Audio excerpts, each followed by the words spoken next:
Yeroo dhibamne yookaan nama dhibame bira osoo jiraanne akkaataa kamiin yaaluu dandeenya? Shari'aan akkaataa kamiin yeroo dhibamne zikrii fi du'aa'ii garaagaraa kadhadhaatiin of yaalaa nuun jedha. Viidiyoo kana keessatti wallaahi waan cimaa kana si agarsiisa. Sheeka bira deemteetiin mana yaalaa deemtee maal jettee yaalamuun dirqamaa miti yeroo baay'ee. Ofii keetii of yaaluu dandeetta. Yaala jalqaba yookaan first aid waan jedhamuun akkaataa ittiin of yaaluu dandeettu islaamummaan waan si barsiisu viidiyoo kana keessatti si agarsiisa. YouTube kana subscribe gochuudhaan barnoota amantii keetii hamma xumuraa sirriitti hordofi.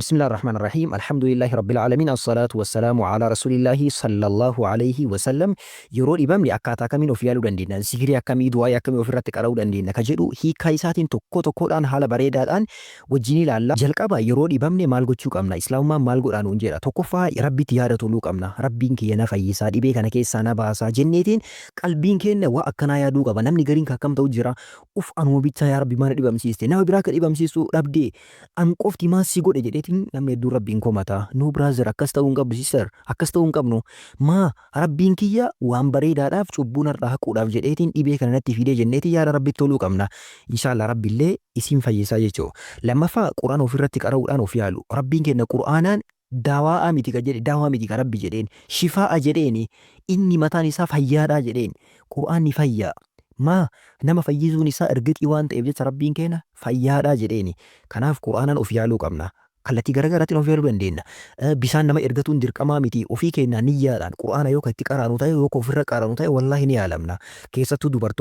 Keessattuu dubartoonni yeroo baay'ee daa'imni keessan yeroo isin jalaa dhukkube nama bira deemuun iddoo garaagaraa deemuun dirqamaa miti ofii keessanii irra qaruu dandeettan. Fakkeenya suuraa Faatihaa yeroo torba ayatal kursiyyii suuraa qul huwallahu ahad qul a'uudhu birabbil naas qul a'uudhu birabbil falaq kan ni irra deddeebinee osoo qaraane wallaahi fayyaa guddaadha itti yaada sirriitti.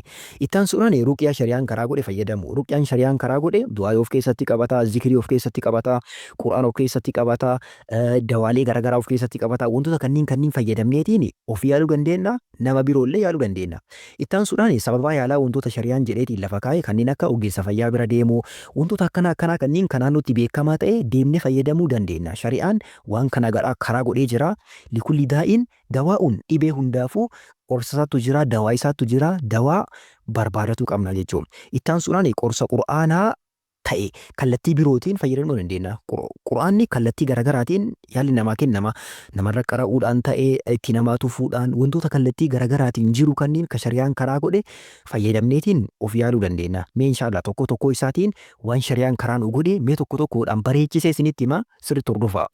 Jalqaba quraana aayaa sadiin kanneen ofirratti qara'ana. Tokko suuraa ikhlaasiiti. Lammaffaan suuratul falaqi. Sadaffaan suuratul naasi.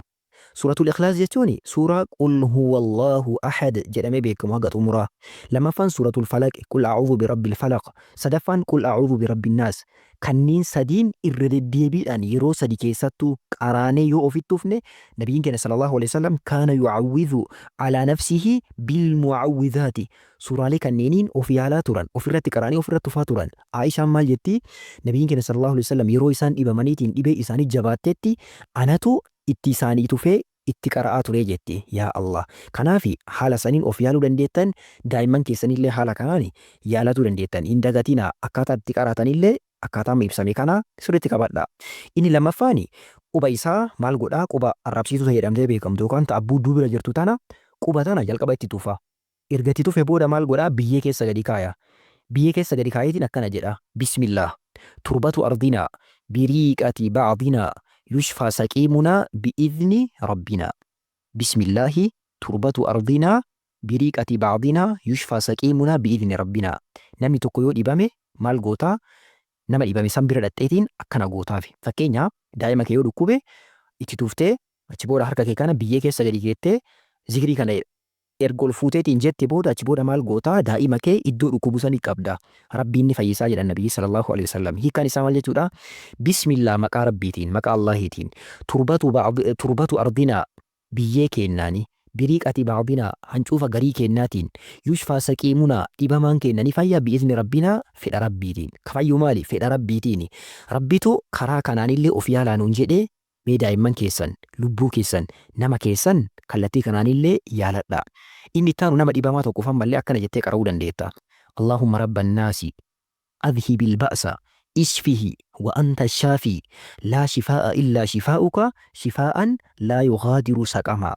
اللهم رب الناس أذهب البأس اشفه وأنت الشافي لا شفاء إلا شفاؤك شفاء لا يغادر سقما. هي كان سامل جدا.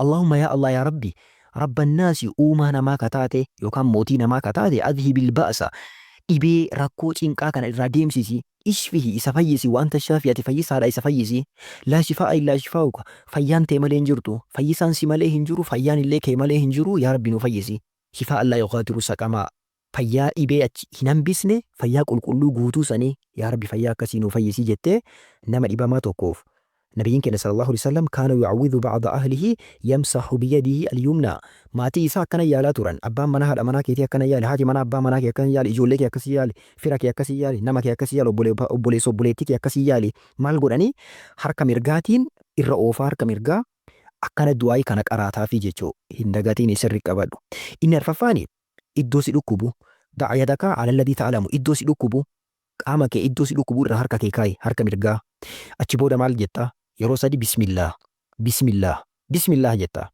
achi booda maal jetta a'uudhu bi'izzati illaahi wa qudratihi min sharri maa ajidu wa uhaadhiru a'uudhu bi'izzati illaahi wa qudratihi min sharri maa ajidu wa uhaadhir jetta hiikkaan isaa maal jechuu bismillah maqaa allahiitiin yookaan maqaa rabbiitiin أعوذ بعزة الله أعوذ نتك فما بعزة الله عزة يكون جبين ربي جبين الله نتك فما وقدرته دندتي ساتين اللي نتك فما من شر ما أجد حمتوان أرجاجرو إبيام أرجاجرو إبيام نكل أجاماجرو كنا إبي كان الرا دندتي في جبين ربي تنتك فما وأحاذر وان جلابك أدورا لي إبي جلابك أدو ركنا جلابك أدورا إنو نتك فما دندتي ربي جبين الله tikfamaa jetteetiin ofirra kadhatta hin dagatini wallaahi waan cimaa osoo harkaa qabnu itti fayyadamuu dhabneetiin of miidhaa jirra ammallee ittaan suudhaan dhibamaa nama dhibame tokko akkana jettee osoo qaraatee fi rabbiin isa fayyisaa jedha nabiyyi sallallahu alaihi wasallam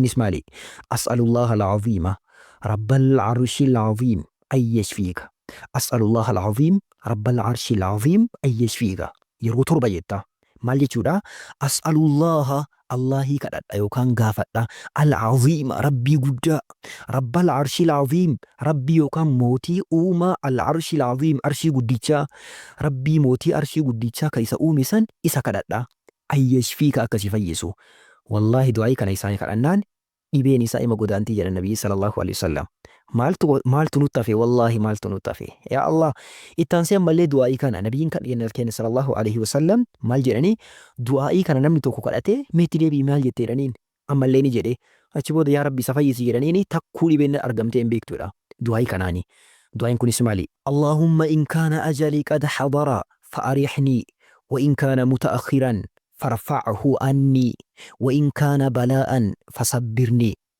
اللهم إن كان أجلي قد حضر فأرحني وإن كان متأخرا فارفعه عني وإن كان بلاء فصبرني دعائي كان جتا دعائي كان سامل جتو اللهم يا الله إن كان أجلي قد حضر أجلك يوكان دوتك يونت مفتيك جرت زي يويرونك يكاجيت تاي فأرحني يا ربي بقولنا نفول أجيسي dhibee kana keessatti ka cinqamee waan maasiyaati garuu nan godhini yaa rabbi boqonnaa na fudhachiisi wayin kana mutaakiran yoo ajalli kiyya mutaakkir ta'e yookaan booda aanaa yoo ta'e yeroo biraa yoo ta'e amma yoo hin ta'ini farfaacuhu anni yaa rabbi narraa fuudhi wayin kana balaa'an yoo balaa ta'e yoo qormaataaf ta'e fasabbirni yaa rabbi obsanaa kenni wallaahi du'aa'ii kana sirriitti kadhadha rabbi nu haa laaffisu rabbi nu haa fayyisu dhibamaa kennallee rabbi nu haa fayyisu du'aa'ii kana sirriitti kadhadha ittaan suudhaani du'aa'ii kana yeroo sadiitti of yaalta والله نبيين كده صلى الله عليه وسلم جبريل لفيتين دعائي كان كده في أتبو دني فياني أما اللي نبيين صلى الله عليه وسلم دعائي كان يروس إنما جري أكفى يهمني إن اسمع بسم الله أركيك من كل شيء يؤذيك من شر كل نفس أو عين حاسد الله يشفيك بسم الله أركيك ما اللي تقول بسم الله مكا الله يتين أركيك دوا سيف جد أيوكان سيف قراءة دعاء دوا كان يجو من كل شيء يؤذيك وان سمير هندرا من شر كل نفس لبو همتو تاتي في أو عين حاسد إذا وانيتو تاتي هندرا يو أكربين ستكسو أكربين سفيسو أكربين نجاه ستايسو كان سيكرتا الله يشفيك الله سفيس ربي سفيسا بسم الله أركيك أما اللي ماك الله تين رقيا سيقول أيوكان sitti qara'a, du'aayii sii godha, rabbiin si fayyisa. Yeroo sadi akkanatti ilmaan kee, abbaa manaa kee, haadha manaa ta'e, maatii kee yoo akkana itti yaaltu ta'e, nama musliimaa yoo akkana itti yaaltu ta'e, rabbiin isa fayyisa, isa qulqulleessa.